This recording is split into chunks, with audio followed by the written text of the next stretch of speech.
Arcadian Vanguard presents the Wrestling News and your daily wrestling newscast for Tuesday, April 29th, 2025. Good morning, I'm Mike Sempervive. We begin today with an update on the widening allegations in the Ring Boy sexual abuse lawsuit against WWE, TKO, and Vince and Linda McMahon. Several new accusers came forward in legal statements made yesterday with specific charges of sexual abuse against late WWF ring announcer Mel Phillips, as well as late WWF executive Pat Patterson and others, while other office employees were also named in the suit as witnesses to the misconduct.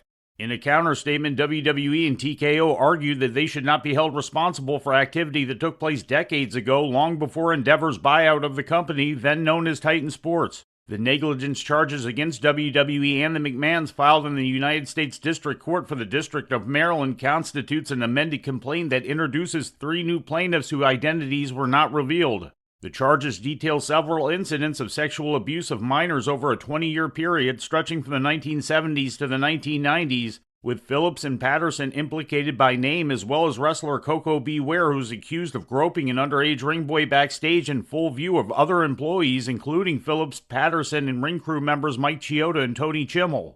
The plaintiff in question claimed that Chimel was the only one who told Ware to stop, and later advised that the plaintiff leave the ring crew and get away. Also named as a witness to misconduct was Sue Atchison, WWE's longtime community outreach advocate.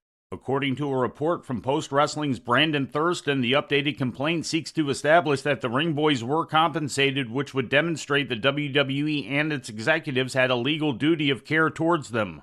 The complaint argues that payment, as well as supervision and travel arrangements, shows the underage ring crew were not volunteers or independent participants, but individuals for whom the company bore responsibility. WWE has responded by accusing the plaintiffs of failing to properly establish the legal principle of successor liability, which would allow for a company to be held liable for the actions of its corporate predecessor. Monday Night Raw streamed live last night on Netflix from the T-Mobile Center in Kansas City, Missouri.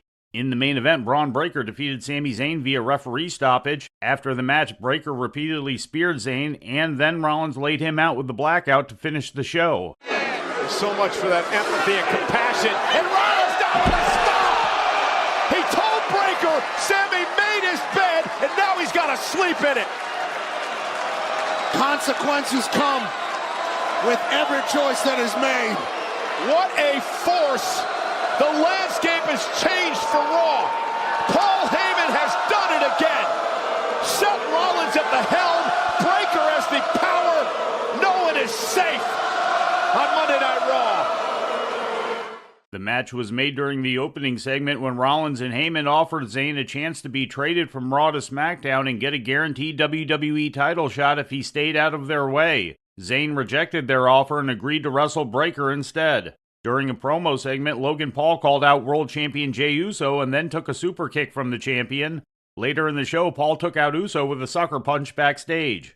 Rhea Ripley defeated Roxanne Perez by disqualification due to outside interference from Julia.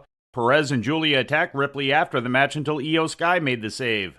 In other results, Becky Lynch and Lyra Valkyria brawled during a promo segment. The War Raiders defeated JD McDonough and Finn Balor. Stephanie Vaquer beat Ivy Nile.